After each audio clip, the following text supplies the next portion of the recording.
창세기 41장 바로의 꿈. 그로부터 만 2년이 지난 후에 바로가 꿈을 꾸었다.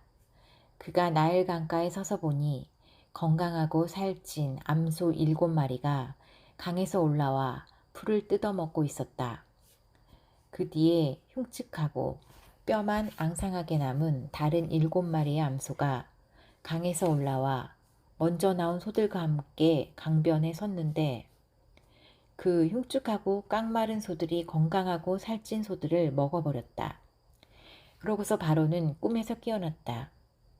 그는 다시 잠이 들어 두 번째 꿈을 꾸었는데 줄기 하나에 무성하고 알찬 7 이삭이 나오고 그 후에 사막의 바람에 말라붙어 쭉정이가 된 다른 7 이삭이 그 줄기에서 나와 먼저 나온 무성하고 알찬 7 이삭을 삼켜버렸다.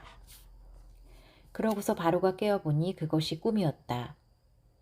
아침에 그는 번민하다가 이집트의 모든 마법사들과 지혜로운 자들을 불러 그들에게 자기 꿈을 말했으나 그 꿈을 해석하는 사람이 아무도 없었다.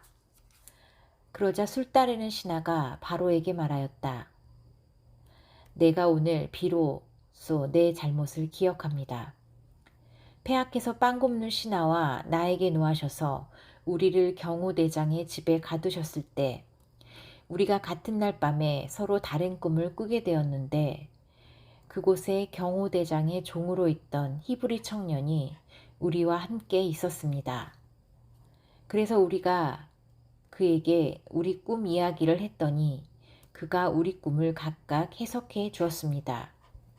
결국 그의 해몽대로 나는 복직이 되고 빵 굽던 신하는 나무에 달려 처형되었습니다.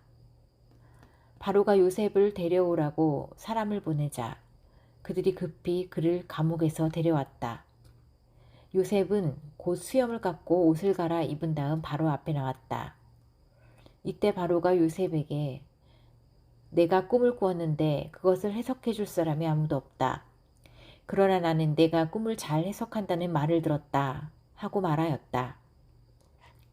그래서 요셉은 나는 할 수 없지만 하나님이 왕에게 그 꿈의 뜻을 말씀해 주실 것입니다 하고 대답하였다.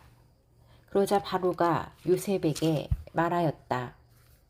내가 꿈에 나일 강가에 서서 보니 건강하고 살찐 암소 7마리가 강에서 올라와 풀을 뜯어먹고 있었다. 그 뒤에 흉측하고 뼈만 앙상하게 남은 다른 7마리의 암소가 강에서 올라왔는데 그것들은 내가 이집트의 그 어느 곳에서도 보지 못한 아주 흉측한 소들이었다. 그 흉측하고 깡마른 소들이 먼저 올라온 살찐 소들을 먹었으나 먹은 것 같지 않아 여전히 흉측하게 보였다. 그러고서 내가 꿈에서 깨어났다. 잠시 후 나는 다시 잠이 들었는데 꿈에 보니 줄기 하나에 무성하고 알찬 7 이삭이 나오고 그 후에 사막의 바람에 말라붙어 쭉정이가 된 다른 7 이삭이 그 줄기에서 나와 먼저 나온 무성하고 알찬 7 이삭을 삼켜버렸다. 내가 그 꿈을 마법사들에게 말했으나 그것을 설명하는 자가 아무도 없었다. 그러자 요셉이 바로에게 말하였다. 이 2가지 꿈은 한 가지 일을 뜻합니다. 하나님의 앞으로 일어날 일을 왕에게 보이신 것입니다. 7마리의 살찐 소는 7년을 가리키며 7개의 알찬 이삭도 7년을 말합니다. 그래서 그 꿈은 동일한 것입니다. 그 후에 올라온 여위고 흉측한 소도 7년을 가리키며 사막의 바람에 말라붙어 쭉정이가 된 그 7 이삭은 7년 동안의 기근을 뜻합니다. 내가 왕에게 말씀드린 대로 바로 이것이 하나님께서 왕에게 보여주신 앞으로의 일어날 일입니다. 앞으로 7년 동안 이집트 전역에 큰 풍년이 있을 것입니다. 그러나 그 후 7년 동안은 흉년이 될 것이며 흉년으로 풍요롭던 시절은 다 잊혀지고 이 땅은 황폐해질 것입니다. 그 기근이 너무 심함으로 이 땅에서 이전의 풍년을 기억하지 못할 것입니다. 왕이 꿈을 2번 연달아 꾸신 것은 하나님이 이 일을 정하셨으며 그 일을 속히 행하실 것을 뜻합니다. 이제 왕은 총명하고 지혜로운 사람을 택하여 나라 일을 맡겨야 합니다. 행정구역을 5으로 나누고 각 구역마다 관리를 두어 풍년이 든 7년 동안에 잉여 농산물을 모조리 거두어 왕의 권한으로 각 성의 창고에 비축해 두십시오. 이와 같이 식량을 비축해 두시면 앞으로 이집트 땅에 7년 동안 흉년이 들어도 백성들이 굶어 죽지는 않을 것입니다. 이집트의 국무총리가 된 요셉. 바로와 그의 모든 신하들은 요셉의 제안을 좋게 여겼다. 그래서 바로는 신하들에게 하나님의 영이 충만한 이런 사람을 우리가 어디서 만날 수 있겠는가 하고 요셉에게 이렇게 말하였다. 하나님이 이 모든 일을 너에게 알게 하셨으니 너처럼 총명하고 지혜로운 사람이 없구나. 너는 내 나라를 다스려라. 내 백성이 다 내 명령에 복종할 것이다. 내가 너보다 높은 것은 이 왕자뿐이다.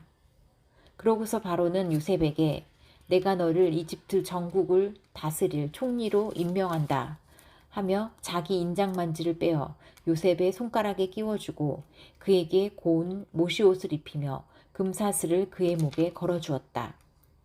그리고 왕은 그를 궁중 2호 수레에 태웠으며 그가 가는 곳마다 의정관이 엎드려라 하고 외쳤다. 이렇게 해서 요셉은 이집트의 국무총리가 되었다. 그러고서 바로는 요셉에게 나는 왕이다. 그러나 내 허락이 없이는 이집트 땅에서 손발을 놀릴 자가 없을 것이다.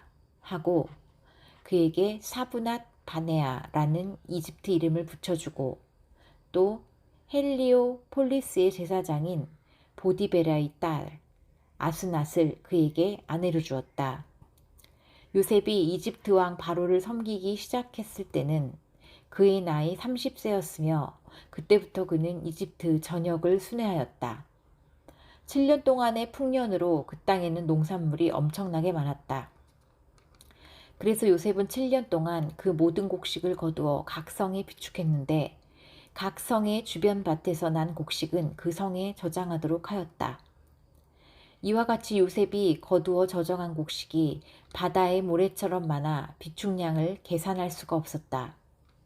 흉년이 들기 전인 헬리오폴리스의 제사장인 보디베라의 딸 아스낫이 요셉에게 2 아들을 낳아주었다.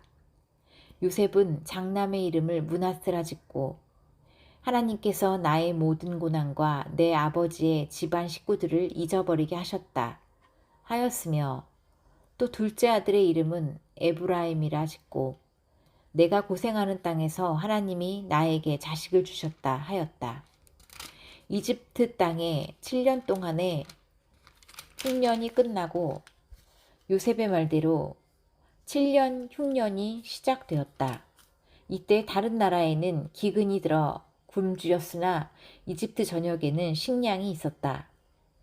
그러나 이집트에도 서서히 기근이 찾아들자 백성들은 바로에게 식량을 달라고 부르짖었다. 그래서 바로는 모든 이집트 사람들에게 요셉에게 가서 그가 시키는 대로 하라고 하였다. 이집트 전국에 기근이 더욱 심각해지자 요셉은 모든 창고를 열어 이집트 사람들에게 곡식을 팔았다.